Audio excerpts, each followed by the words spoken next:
Are all parties recognized? And what is a recognized party? A recognized political party is a party that is recognized by the election commission with all the privileges and facilities. Secondly, it is a national party. So what is a national party? Answer is, it should have secured at least 6% of valid vote in an assembly or a Lok Sabha general elections in any 4 or more states and won at least 4 seats in a Lok Sabha general election from any state or states. Second, it should have won at least 2% of the total Lok Sabha seats in the Lok Sabha general election, and these seats have to be won from at least 3 states. Third, the party is recognized as a state party in at least 4 states. Here we have an example. Trinamool Congress is now recognized as a national party because it has satisfied the eligibility criteria for a state party in 4 states of, that is, West Bengal, Tripura, Manipur and Arunachal Pradesh. Now, overall in India, how many national parties do we have at present? The answer is 7. The first one is Indian National Congress, Bharatiya Janata Party, Bahujan Samaj Party, Communist Party of India Marxist, Communist Party of India, National Congress Party, and All India Trinamool Congress Party. So these are the 7 national political parties in India. Now we have seen 3 different types of political parties. But for different countries, different type of government or different type of parties are suitable. So we can say no party system is ideal for all countries and in all situations.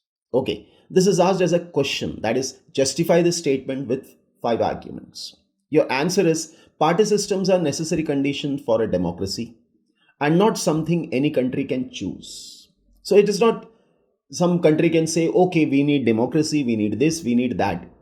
The type of party system that develops in a country is an evolution. It evolves based on the circumstances. It evolves depending on the nature of the society, its social and regional division, its history of politics and system of elections. Each country develops a party system that is conditioned by its special circumstances. Okay, so that the history of the country also comes into picture here.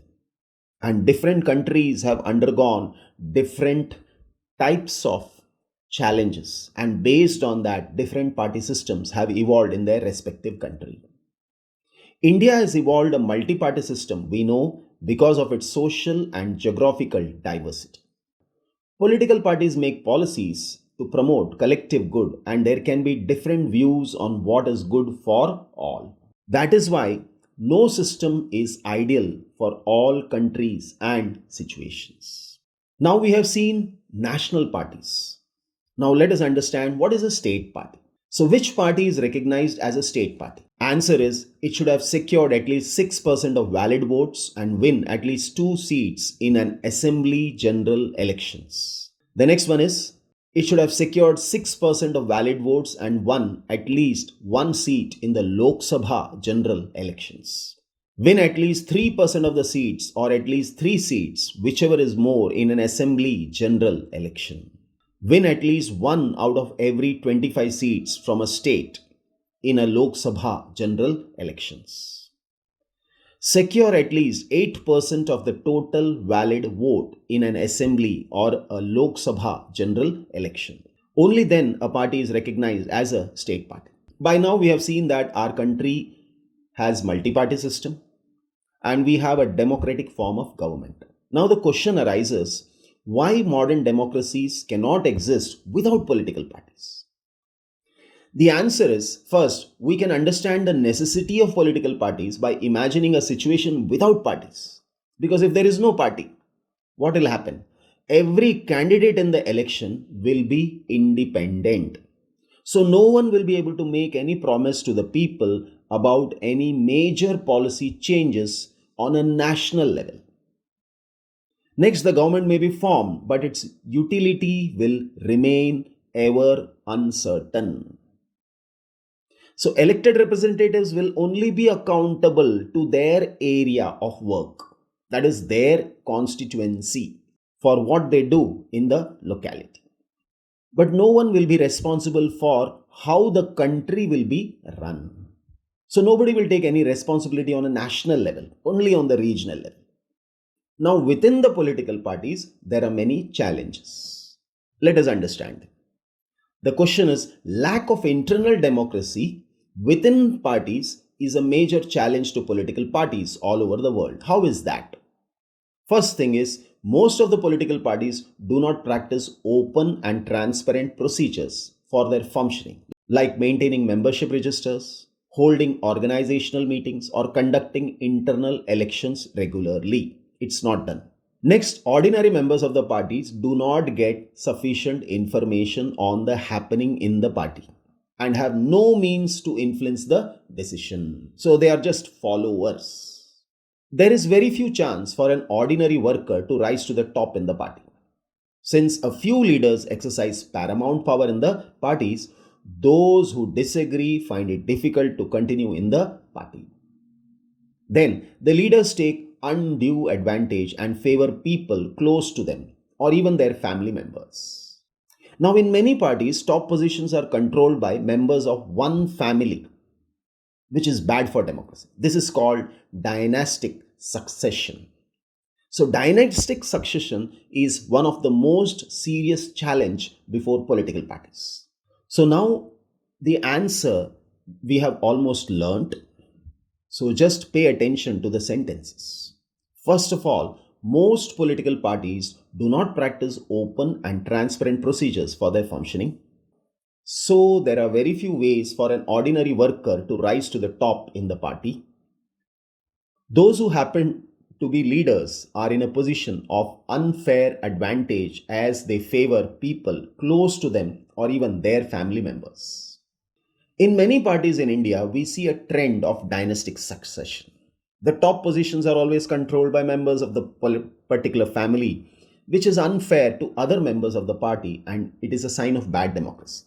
So, because people who do not have adequate experience or popular support come to occupy positions of power. More than loyalty to party principles and policies, personal loyalty to the leader becomes more important. This tendency is seen all over the world, even in older democracies. Now let us understand what is regional party. A regional party is a party that is present in only some states. Regional parties or state parties need not be regional in their ideology. Okay, they have state identity as they are present only in some states. Some of these parties are all India parties that happen to have succeeded only in states. Example, Samajwadi Party, Rashtriya Janata Dal. Now, what is the conditions that is needed to be recognized as a regional party? So, which party can we call a regional political party? Conditions are, first one, the conditions required for a party to be recognized as a regional political party are a party that secures at least 6% of the total votes in an election to the legislative assembly of a state. That's the first thing. Wins at least 2 seats in the legislative assembly. Moving forward, nearly every one of the state parties want to get an opportunity to be part of one or the other national level coalition. Why? The state parties, also referred to as regional parties, are not necessarily regional in ideology. So some of these parties are all India parties that happen to have succeeded only in some states. So over the last 3 decades, the number and the strength of these parties have expanded. Before the general elections, one national party was able to secure on its own a majority in the Lok Sabha. As a result, the national parties were compelled to form alliance with the state parties. So that's the reason for coalition or alliance. Since 1996, nearly every one of the state parties got an opportunity to be a part of one or the other national level coalition government. This contributed to the strengthening of federalism and democracy. Examples of state parties having national level political organizations with units in several states are Samajwadi Party, Rashtriya Janata Dal, and Samata Party. Now, what are the efforts made to reform political parties in India? Laws to regulate the internal affairs of political parties, like maintaining a register of its members, to follow its own constitution, to have independent authority, to act as judge in case of party dispute, to hold open elections to the highest post. It should be mandatory for political parties to give one-third ticket to women candidates. Also, there should be quota for women on the decision-making bodies of the party. There should be state funding of elections. The government should give money to parties to support their election expenses in kind, that is petrol, paper, telephone, etc., or in cash on the basis of votes secured by party in the previous elections. The candidate should be educated so that he can solve and understand people's problem. His previous record should be cleared and he should be honest, and there should be no criminal case against him. Citizens can reform politics if they take part directly and join political parties. People can put pressure on political parties through petition, publicity in media, agitation, etc. So the next one is explain the growing role of money and muscle power in political parties, or how do money and muscle power play an important role in the election. Now, this answer you need to learn. There is nothing much to explain in this part. All over the world, people express their dissatisfaction with the failure of political parties to perform their functions well. There are four major areas where working of political parties face challenges. They are: the first one is lack of internal democracy. So you need to learn this answer. Next is dynastic succession. Third one is money and muscle power. And fourth one is no meaningful choice. So this will be easy to learn and understand. That is why I am not explaining this part. Now, there is a map given in your textbook. You need to have an understanding of all the regional parties in India. You need to learn this because there can be questions based on this map.